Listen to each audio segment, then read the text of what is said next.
दोस्तों, तो कैसे हैं आज आप लोग। आज हम लोग स्टार्ट करने वाले हैं मैथ्स का बहुत इंटरेस्टिंग चैप्टर जो है वास्तविक संख्या। वास्तविक संख्या में क्वेश्चन बहुत ज़्यादा फंस जाता है, जो रूट में 3 या 5 या फिर 2 को सिद्ध करना होता है कि एक अपरिमेय संख्या है या नहीं। तो आइए सिद्ध करते हैं कि अपरिमेय संख्या है कि नहीं है।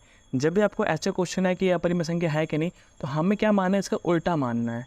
हमें इसका उल्टा मानना नहीं है। रूट में 3 एक अपरिमेय संख्या नहीं होगी, क्या है, एक परिमेय संख्या। तभी हम लोग प्रूफ कर पाएंगे कि अपरिमेय संख्या है या फिर नहीं। तो हम लोग मान लेते कि एक अपरिमेय संख्या नहीं, एक परिमेय संख्या है। माना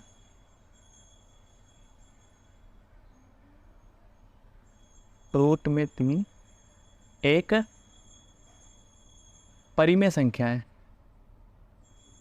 परिमेय संख्या है।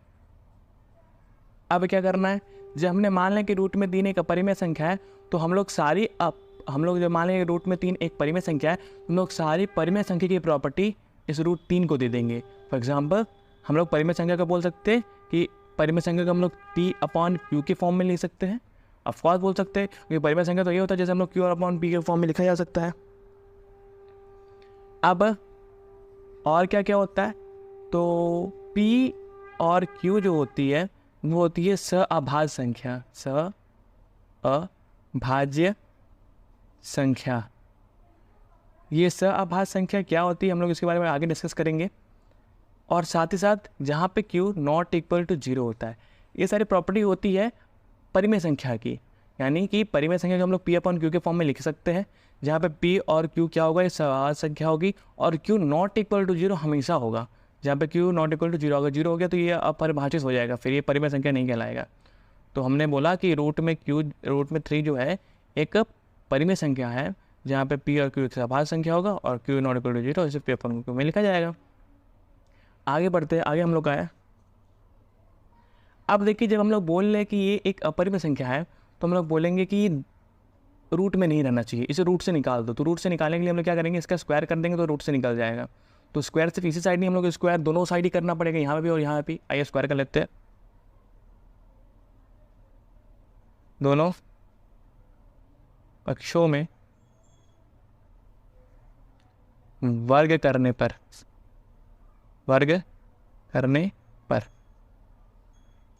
आइए देख लेते वर्ग करने में क्या होता है। तो जब हम लोग इसका वर्ग करेंगे 3 का, और यहाँ पे P और Q का भी पूरा होल स्क्वायर करेंगे, तो हम लोग का 3 रूट सीधे, आपको पता होना चाहिए कि स्क्वायर रूट से कट जाता है, तो यानी ये सिर्फ 3 ही बचेगा, जो कि अब देखिए परिमेय संख्या की तरह लग रहा है कि नहीं। रूट में रहता तो परिमेय संख्या तो नहीं होगी, यहाँ पे खुद बोल रहा है कि अपरिमेय संख्या है, तो हम लोग बोलेंगे रूट से निकाल दे तो परिमेय संख्या होगी। हमने माना कि अपरिमेय संख्या, ये परिमेय संख्या है, ठीक है, तो हमने रूट से निकाल दिया बराबर का। अब जब हम लोग इसका स्क्वायर होल स्क्वायर, यानी P का भी स्क्वायर है और Q का भी स्क्वायर है, तो P का भी स्क्वायर है और Q का भी स्क्वायर है, जो बोल रहा बस वही करना है, ठीक है। इतनी ही बात सबको समझ में आ गई। आगे बढ़ते हैं। आगे हम लोग को क्या करना है कि हम लोग को क्रॉस मल्टीप्लिकेशन कर देना है। अगर मान लो कि इसके नीचे 1 मान लो, तो क्रॉस मल्टीप्लिकेशन हो जाएगा। ये कर लेते हैं, ये यहाँ आ जाएगा मल्टीप्लाई में, ये यहाँ आ जाएगा, तो इसको मल्टीप्लाई करते तो 3Q² आ जाएगा इज इक्वल टू 1 मल्टीप्लाई हो तो यही आएगा। अब ये मल्टीप्लाई में तो वहाँ जाके डिवाइड में हो जाएगा, तो Q² is equal to P² upon में 3। आप ये लोग डायरेक्ट भी कर सकते थे, हम लोग यहाँ से एक्सचेंज कर सकते थे, बट किसी को नहीं समझ में आता, तो मैंने क्या कर दिया कि क्रॉस मल्टीप्लिकेशन करके फिर यहाँ पे मल्टीप्लाई करके फिर से डिवाइड में वहाँ भेज दिया। इसे मान लेते कि मेरा है इक्वेशन नंबर, यानी समीकरण नंबर संख्या 1। इतनी बात सबको समझ में आई। इस समीकरण संख्या कितनी है, 1 है। अब क्या करना है, अब थोड़ा ध्यान से देखिए कि इसका मतलब है कि जो P² है वो 3 से विभाजित है। नहीं समझे? आइए समझाते हैं, यहाँ पे समझा देते हैं। मैं कह रहा हूँ कि P² जो है वो 3 से विभाजित है। कहने का मतलब है, अगर P की जगह मान लेता हूँ मैं यहाँ पे 9 होता, तो क्या 9 3 से विभाजित नहीं होता? होता, एक 3 बार में कट जाता। उसी तरह ये भी कोई ना कोई विभाजित होगा। और अगर P² विभाजित है तो P भी विभाजित होगा। अगर P² 3 से विभाजित है तो P भी विभाजित होगा। देखते कैसे, अगर मैं बोल रहा हूँ कि 3 का स्क्वायर 3 से विभाजित, 3 का स्क्वायर 3 9 होता है, तो 9 3 से विभाजित है, तो 3 भी विभाजित होगा 3 से, यानी P भी विभाजित है। P² अगर 3 से विभाजित है, डिवाइड हो जाएगा तो पी भी डिवाइड हो जाएगा 3 से। ये हमेशा याद रखेगा, किसी का स्क्वायर किसी नंबर से डिवाइड होता है तो उसका वो नंबर यानी अगर स्क्वायर हटा दे तो वो भी नंबर उससे डिवाइड हो जाएगा।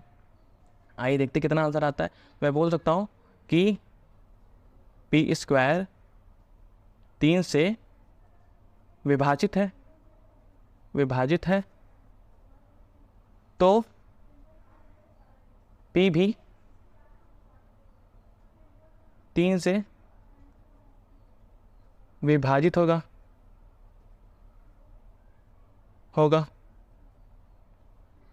अब देखिए, अगर मैं बोल रहा हूँ कि P जब 3 से विभाजित है तो डिवाइड करने पर कुछ तो मेरे पास वैल्यू आएगी C में। जब मैं डिवाइड करूँगा P को 3 के साथ तो कुछ तो वैल्यू मेरे पास C में आएगी। हाँ आएगी, क्यों नहीं आएगी। मान वाले इसको डिवाइड किया तो 3 आया था, उसी तरह इसको डिवाइड करूँगा कुछ ना कुछ वैल्यू आएगी। तो अगर मैं इधर वाली वैल्यू को यानी डिवाइड में अगर ये नंबर ये उधर गया तो क्या होगा, मल्टीप्लाई में मैं बोल सकता हूँ P इज इक्वल टू 3 से बोल सकता हूँ कि नहीं बोल सकता हूँ, बोल सकता हूँ ना। आइए यहाँ पर ये चीज़ लिख भी लेते हैं।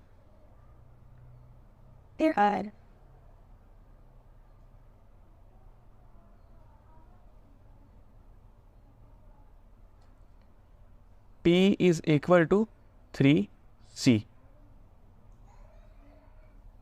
यहाँ पे लिख लेता हूँ कि माना कोई पूर्णांक P 3C है। अब P की वैल्यू निकल आई कि यहाँ पे P की वैल्यू निकल आई कि नहीं आई, P की वैल्यू आ गई। समीकरण संख्या 1 में रखने पर, आइए देखते हैं समीकरण संख्या 1 पे अगर इसको रख दिया जाए तो क्या होता है। समीकरण संख्या 1 क्या थी, Q square is equal to P square upon 3। अगर मैं रखूँगा तो क्या मिलेगा हम लोग को, Q square is equal to 3C और इसका स्क्वायर हो जाएगा। इसका मतलब होगा कि ये होगा 3 का स्क्वायर हो जाएगा 9, तो 9 और C का स्क्वायर 3 रह जाएगा, 3 स्क्वायर हो जाएगा और 3 यहाँ से देखिए 3 से काट जाएगा 3, तो हम लोग का क्यू की वैल्यू क्या आ गई, Q square is equal to 3C square. ये हम लोग की क्यू की वैल्यू आई। अगर मैं बोल रहा हूँ कि इतनी बात जिसको समझ में आ गई बोलिए हाँ समझ में आ गई। आगे बढ़ते हैं। अब हम लोग यहाँ से 3 को मल्टीप्लाई में यहाँ डिवाइड में ला देंगे। ध्यान समझिए, यहाँ पे मल्टीप्लाई में हम डिवाइड में ला रहे हैं।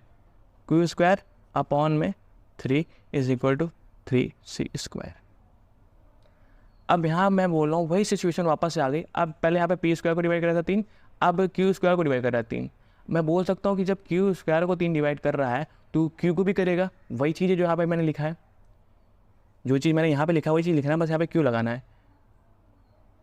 क्यू स्क्वायर 3 से विभाजित है तो क्यू भी 3 से विभाजित होगा। Hence proved. मतलब प्रूफ हो गया। ये कैसे प्रूफ हुआ, आइए देखते कैसे प्रूफ हुआ। मैंने यहाँ पे एक शब्द लिखा है सहआभास संख्या। इसका अर्थ होता है, मान लेते मेरे पास कोई P अपॉन Q में कोई वैल्यू है, वो इस तरह से होनी चाहिए जिसे ऊपर और नीचे सिर्फ एक ही संख्या काट सके, वो है 1। इन दिनों को सिर्फ एक ही संख्या काट सकती है, वो है 1। और कोई काट सकता है नहीं।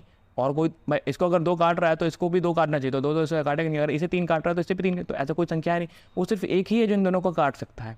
तो ये सहआभास संख्या होंगे। अगर मैं बोलूँ 25 अपॉन 5 तो इन दोनों को 5 भी काटेगा, 5 नीचे भी कट जाएगा 5, और इन दोनों को 1 भी काटेगा। भैया हमें ऐसा नहीं चाहिए, हमें बोलना चाहिए सिर्फ 1 ही काटे तो ही सहआभास संख्या होगा। अगर 1 नहीं, 1 के अलावा कोई नंबर काट रहा है तो वो सहआभास संख्या नहीं होगा।